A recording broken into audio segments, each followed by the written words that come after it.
ने रविवार को जॉर्डन स्थित अमेरिका के 20 सैनिक ठिकानों पर हमला किया। ईरान के इस हमले में 2 सैनिक मारे गए, 1 लापता हो गया।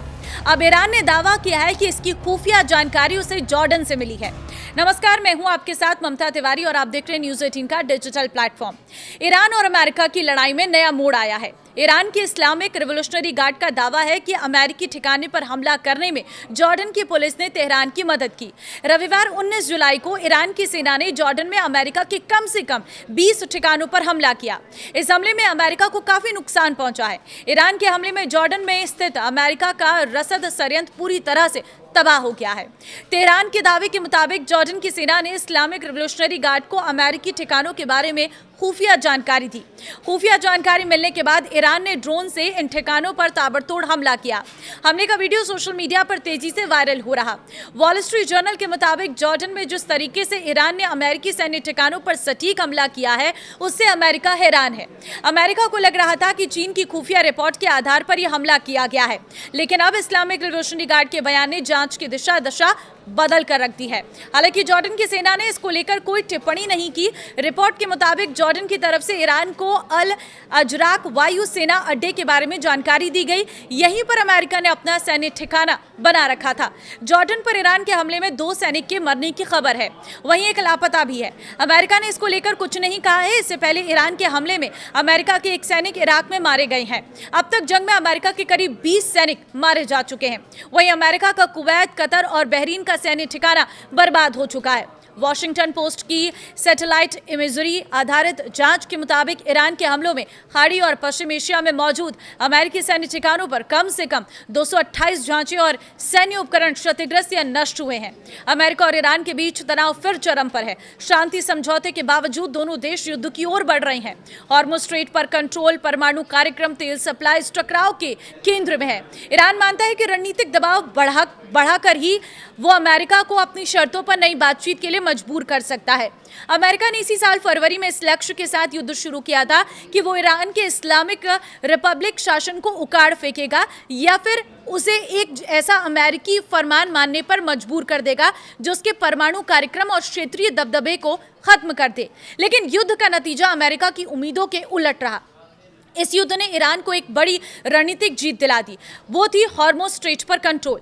यह अमेरिका के लिए एक ऐसा झटका था जिसने उसे मजबूरन ईरान के साथ MOU पर दस्तखत करने के लिए विवश कर दिया। ईरान के शीर्ष नेताओं को शुरू से ही शक था कि यह समझौता अमेरिका की एक अस्थायी कूटनीतिक वापसी है। उन्हें लगा कि अमेरिका इसका इस्तेमाल वैश्विक अर्थव्यवस्था पर पड़ रहे दबाव को कम करने और युद्ध के अगले चरण की तैयारी के लिए कर रहा है।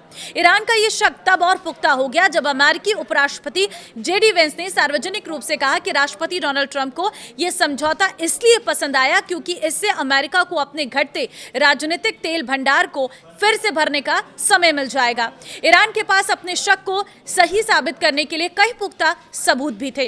ईरान की सीज की गई संपत्तियों को बहाल नहीं किया गया। अमेरिका की मध्यस्थता और इजराइल और लेबनान के बीच हुए समझौते में ईरान की युद्ध विराम की मांगों को पूरी तरह नजरअंदाज कर दिया गया। खाड़ी क्षेत्र में अमेरिकी सैन्य संपत्तियों और हथियारों का जमावड़ा बढ़ने लगा। सबसे अहम बात, अमेरिका में कमर्शियल जहाजों को भड़काया कि वे हॉर्मुज़ से गुजरने समय ईरानी अथॉरिटी के निर्देशों को ना माने।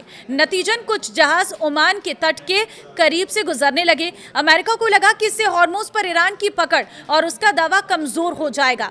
ईरान का सबसे बड़ा ब्रह्मास्त्र हॉर्मुज़ अमेरिका के इन कदमों ईरान की बढ़त कमजोर करने की कोशिश की।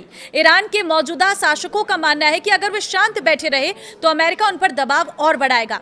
अमेरिका को रोकने और एक ठोस परमाणु और आर्थिक समझौते के लिए मजबूर करने का एकमात्र तरीका आक्रामक होना है।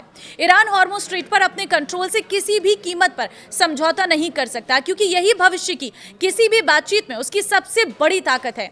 अमेरिका का पलटवार पिछले हफ्ते पूर्व सुप्रीम लीडर अली खामेनी के जनाजे में उमड़ी भारी भीड़ ने तो ईरानी नेतृत्व को यह विश्वास दिला दिया है कि देश की जनता हॉर्मुज़ के मुद्दे पर उनकी आक्रामक रुख के साथ खड़ी है। हॉर्मुज़ अब ईरान में एक राष्ट्रवादी मुद्दा बन चुका है। इसी समर्थन के दम पर ईरान ने अमेरिकी योजनाओं को विफल करने के लिए ओमान के तट के करीब 2 ऑयल टैंकरों पर हमला कर दिया। ईरान के इस शक्ति प्रदर्शन के जवाब में अमेरिका ने आक्रामक बमबारी अभियान शुरू कर दिया। ईरान का मास्टर प्लान। हैरानी की बात यह है कि ईरान युद्ध के लिए पहले से तैयार था। ये उम्मीद है से जल्दी शुरू हो गया, लेकिन तेहरान इसमें अपना फायदा देख रहा है। ईरान का मानना है कि अगर युद्ध होना ही है तो ये अमेरिका के पूरी तरह से संगठित होने और ग्लोबल इकोनॉमी के सप्लाई चेन झटके से उभरने से पहले हो जाना चाहिए। अब ईरान की रणनीति साफ है, वो अमेरिकी सैन्य दबाव को झेलेगा और खाड़ी में अमेरिकी सैन्य ठिकानों पर अपने हमले तेज करेगा। वो अमेरिकी नौसैनिक नाकेबंदी से होने वाले भारी आर्थिक संकट को बर्दाश्त करने के लिए तैयार है। ईरान को यकीन है कि हॉर्मुज़ स्ट्रेट के साथ साथ बाब अल मंदेब और लाल सागर को बंद करके वो वैश्विक अर्थव्यवस्था पर इतना भारी दबाव बना देगा कि डोनाल्ड ट्रंप को मजबूर होकर अपने कदम पीछे खींचने पड़ेंगे और बातचीत की मेज पर आना होगा। तो अब आपको क्या लग रहा है, क्या यही सामान्य स्थिति रहने वाली है? अपनी राय जरूर दें। नमस्कार।